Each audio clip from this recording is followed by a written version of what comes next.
আজকে আবারও একটা নতুন রেসিপি নিয়ে হাজির হয়েছি। আশা করি আপনাদের সকলের খুব ভালো লাগবে। আজকের রেসিপি হলো ধনেপাতার আচার। এই আচারটি টক, মিষ্টি, ঝাল সব কিছু দিয়েই পরিপূর্ণ আছে। তো চলুন খুবই সস্তা এবং খুবই সহজে কিভাবে এই আচারটি তৈরি করি দেখতে থাকুন। তো এই আচারটি তৈরি করার জন্য প্রথমে আমি নিয়ে নিচ্ছি কিছুটা তেঁতুল, পাকা তেঁতুল নিয়েছি। এই পাকা তেঁতুলটাকে এখন 10 মিনিটের মতন ভিজিয়ে রেখে দেবো। আমি ইউজ করছি গরম জল নিয়েছি, সেই জন্য 10 মিনিট নিচ্ছি। আপনারা ঠান্ডা জল নিলে 20 মিনিট নেবেন।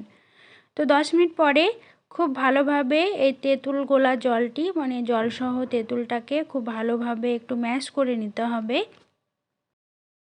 বীজ থাকলে বীজটাকে তুলে ফেলে দেবেন। তো এখন দেখতেই পাচ্ছেন কতটা সফটেন হয়ে গেছে। এখন এর মধ্যে অ্যাড করব আমি পরিমাণ মতো লবণ, আর দেব হলুদ গুঁড়ো ব্যবহার করছি এখানে, আর দিচ্ছি লঙ্কা গুঁড়ো আমি এখানে কাশ্মীরি লঙ্কার গুঁড়ো আর এমনি ঝাল লঙ্কার গুঁড়ো দুটোই মিক্সড করে নিয়েছি। এখন সব উপকরণগুলো খুব ভালোভাবে মিক্সড করে নিতে হবে তেঁতুলের সঙ্গে। খুব ভালোভাবে মিক্সড করা হয়ে গেলে এর মধ্যে দিয়ে দেবো অর্ধেক লেবুর রস। তো লেবুর রস দিয়ে দেওয়ার পরে আবারও খুব ভালোভাবে একবার মিক্সড করে নিতে হবে। আপনাদের সকলকে অনুরোধ রইল আমার এই চ্যানেলটি সাবস্ক্রাইব করে আমার পাশে থাকার। তো মিক্সড হয়ে গেছে এখানে লেবুর রসটা। বীজ যেগুলো ছিল সেগুলো তুলে ফেলে দেবেন, না হলে তিতো হয়ে যাবে। আমার আজকের এই রেসিপিটি শেষ পর্যন্ত দেখে যদি আপনাদের ভালো লেগে থাকে তো অবশ্যই একটি লাইক দেবেন আর কমেন্টের মাধ্যমে জানাবেন। এরপরে একটা কড়াইতে আমি তেল গরম করলাম, সর্ষের তেল দিয়ে তারপরে দিয়ে দিলাম তেঁতুলের ব্যাটারটা।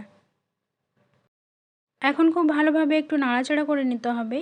তো এখন আমি দিয়ে দিচ্ছি যে তেঁতুলটা বাটিতে ছিল সেই বাটি গোলা জলটা দিয়ে দিলাম। তেল ছেড়ে আসা পর্যন্ত খুব ভালোভাবে একটু নাড়াচাড়া করে নিতে হবে। এখানে আপনারা দেখতেই পাচ্ছেন তেঁতুলের মিক্সচার থেকে তেল ছেড়ে এসছে। এখন এই মুহূর্তে আমি দিয়ে দিলাম ধনেপাতাগুলোকে আমি খুব ভালোভাবে ধুয়ে জল ঝরিয়ে নিয়ে তারপরে কেটে আমি দিয়েছি। আপনারা চাইলে না কেটেও দিতে পারেন। একটু নাড়াচাড়া করে নিয়েই যখন দেখতে পাবেন যে তেঁতুল এবং ধনেপাতার মিক্সচারটা নরম হয়ে এসছে, ঠিক তখনই দিয়ে দিচ্ছি আমি চিনি। চিনির পরিমাণটা আপনি দেবেন, আপনি কতটা মিষ্টি বেশি নেবেন বা অল্প নেবেন সেই অনুযায়ী আপনি চিনিটা দিয়ে দেবেন।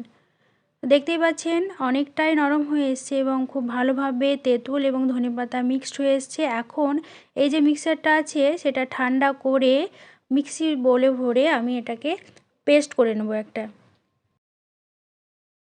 ওদিকে ধনেপাতার মিক্সচারটা ঠান্ডা করতে দিয়েছি। এখন এই মুহূর্তে একটা কড়াইতে আবারও দিয়ে দিলাম সর্ষের তেল, আর দিয়ে দিলাম গোটা জিরে, আর দিয়ে দিচ্ছি কয়েকটা শুকনো লঙ্কা, আর তারপরে দিয়ে দেবো সর্ষে বীজ। কালো সর্ষে বীজ হলে সবথেকে ভালো হয়, কারণ ঝাঁঝটা বেশি পাওয়া যাবে সেজন্য। তেলটা গরম হয়ে আসলে খুব ভালোভাবে তখন দিয়ে দিচ্ছি কয়েক কোয়া রসুন আমি ছড়িয়ে রেখেছিলাম, সেই রসুনের কোয়াগুলো আমি দিয়ে দিলাম। এখন খুব ভালোভাবে একটু ভেজে নিতে হবে অল্প আছে। এদিকে মিক্সারটা আমি বেটে নিয়েছিলাম মিক্সি জারে।